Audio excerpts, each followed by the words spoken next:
So my question is around feeling like my autonomous capacity to make choice is dissolving.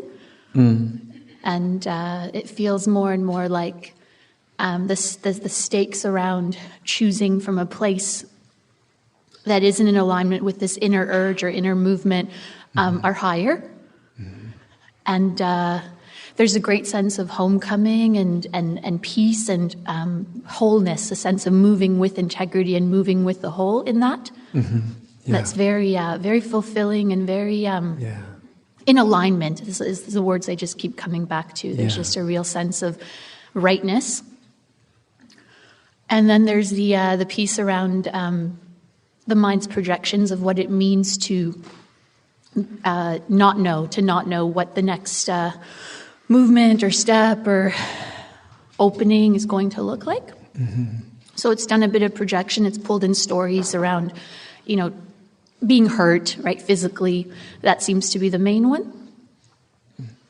And I know that it's a projection. I've seen it enough times now that I'm in enough relationship to it to go, this is an altered state of sorts. And with that altered state, obviously, the mind's in fear and it's projecting. But what sort of situations tend to evoke it the most?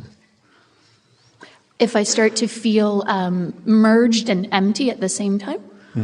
So when I'm with you, whether it's, listening to you or, obviously being here, it feels like that amplifies and there's a greater sense of emergence and void. And then at the same time, when I feel deeply in my heart, when I'm really just in that heart chakra and I'm just moving from that space, it really feels like there's less of a capacity to even want to control. And it's beautiful, right? You're speaking about paradox. That's the space in which it's love and fear. I can really feel. I can feel that's the only way to be with that is to be fully surrendered to the love energy. Which again, right? It's a homecoming. It feels very right. And then there's all this the other story that I'm started feeling as I'm speaking is there's a piece around I need to be courageous or I need to do this and be this warrior, and that feels like it's falling apart too. Well, that's good. And when you you mentioned earlier that sometimes that fear that comes in about hurt, possibly being hurt. Well, because what you're speaking about really is it's also a kind of, at least in the human experience, the human vehicle, we could say, it's also its own kind of vulnerability, isn't it? We don't open without also experiencing a kind of vulnerability.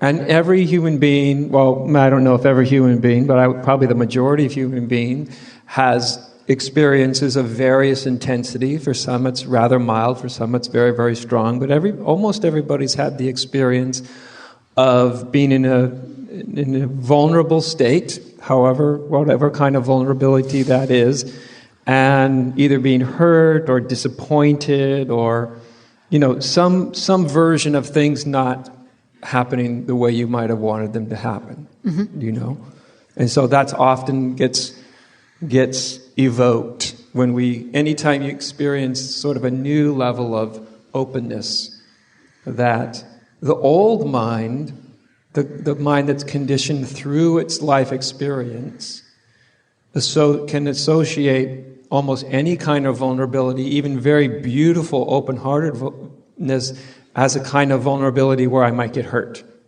Right? I might get disappointed or, whatever our story is. I hesitate to really use that term because I don't mean to diminish it. You know what I mean? Yeah, it can certainly feel very real. Yeah, I think so. Part of that is just taking in that feeling of vulnerability. Just really, I know you can, you feel it. You feel it enough at times to have some of that fear get evoked. But if you just would allow yourself to feel vulnerable, because what can start to turn this around is allowing yourself to experience vulnerability, starting in a place that feels safe for you. right? Yeah, I like that. Like In a place that feels, scaffolding. right, because you often will jump in our minds to the scenarios that are most difficult. 100%. Well, what if I'm in this situation, or this kind of person's around, or, and then you're just evoking the fear. So whenever you're in a situation where you feel safe, being open, and with openness comes vulnerability. And it's almost so your system, literally your body and your mind, but your whole system can start to get a different association with vulnerability. Because this is what happens. We're vulnerable, as I said, especially when we're young. And, we don't have the capacities that we have when we're adults. So when we're adults, it's different than when we're young, right? Yeah. When we're young, we depend on the whole adult world for our survival, for getting around. But our bodies and minds can keep the old associations, and the old associations can play themselves out even into adult life, and even in situations that may not actually be, where you might not actually be vulnerable to begin with. So to allow that experience in, is certainly initially in moments and atmospheres, situations that feel safe and supportive, because it starts to, your system, beyond your conscious or thinking mind, your system starts to realize more and more and more, as part of you already does, right? Because you've already mentioned the positive aspects of this. Right? Yeah, for sure. Yeah, so you've already experienced that. And we're just going about exposing that vulnerability, letting yourself experience it so your body starts to shift that association. And then you allow yourself to experience that vulnerability in a little more challenging situation. Or potentially challenging. And then a little bit more challenging. And then you see, so you kind of just inch your way up to it. And you're literally changing. By doing that, you can start to change the unconscious association with being vulnerable. Yeah. Because my guess would be that 90% of the people in this room, if not more, just to say the word vulnerability, can you feel how it has just a little bit, there's something very positive about it, but there's something about it's like, just a little bit like potential danger. Yeah. I mean, just saying it makes me feel like a little child again. Yes, right? Yes. That's right. Because almost, like I said, almost everybody's been in vulnerable states. And in those states, often had some adult or sometimes other children who you experience kind of trampled on that vulnerability, either intentionally or unintentionally. Just like can happen in adults. You can be very open and somebody may not have any idea of even what they're doing. Yeah. Or may not even have any intention, but nonetheless, just because they can be, as my mother used to say, like a bull in a china shop. I always loved that image, just knocking everything around unintentionally, but nonetheless. So I would just make that feeling of vulnerability, even just let it be really, really conscious. And then just slowly bring it into moments that feel a little bit challenging to you, potentially. Even if probably, nothing difficult is going to happen, just feel challenging. Yeah. And you're reminding your body, you're giving it different associations, like vulnerability doesn't necessarily mean danger. Yeah. Right? Yeah. Because as you've mentioned, I'm just going to mirror back a few things because maybe it starts to change the association, things that you've told me. Yep. That also part of this invulnerability, as you said, comes with a clarity with it and an ability, at times you kind of know that intuitive way of navigating. You got to have a vulnerability to even feel that stuff, right? And so there's these positives that are only there when we open up in such a way, in a kind of vulnerable way. And there are these positive things. So you, as an adult, you have a clarity. And at any moment you could you could make a whole vast array of different decisions than you were able to make earlier in your life. And you have the wisdom to be able to act on those different decisions. See? Yeah. Because otherwise, the really young part of us, it's just, it's forever whatever age the memory is, right? Yeah. It's just there, and then as an adult, it gets evoked, and we almost always forget, like, oh, I have a lot more options now. Yeah. I can respond if I'm challenged from this place. I can respond in ways I never could have conceived of when I was, 5, 10, 15, even 20 years old. Mm-hmm. Yeah, I guess the response is, I've done, a lot of looking and turning that mirror back on that inner child, and a lot of being with her in loving ways. And I think it's the superegoic mind which is coming in and saying, that's enough, or like, why would you, or, there's a judgment piece around that doesn't really serve here. No, yeah. It doesn't. That's really, really important to see, because that often is another undercurrent, right?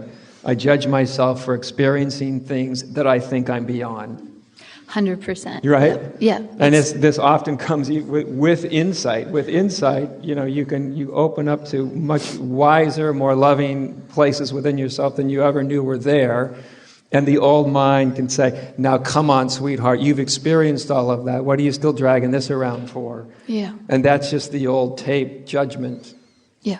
Yeah. Whereas we can have some pretty profound insight and some pretty deep seeing, and still have some old patterns that are still there to be sort of seen and met. That it doesn't necessarily mean, it doesn't mean anything.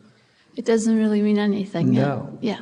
All it means is sometimes when I'm really open, I feel a little afraid. That's all that it means. Yeah. Yeah.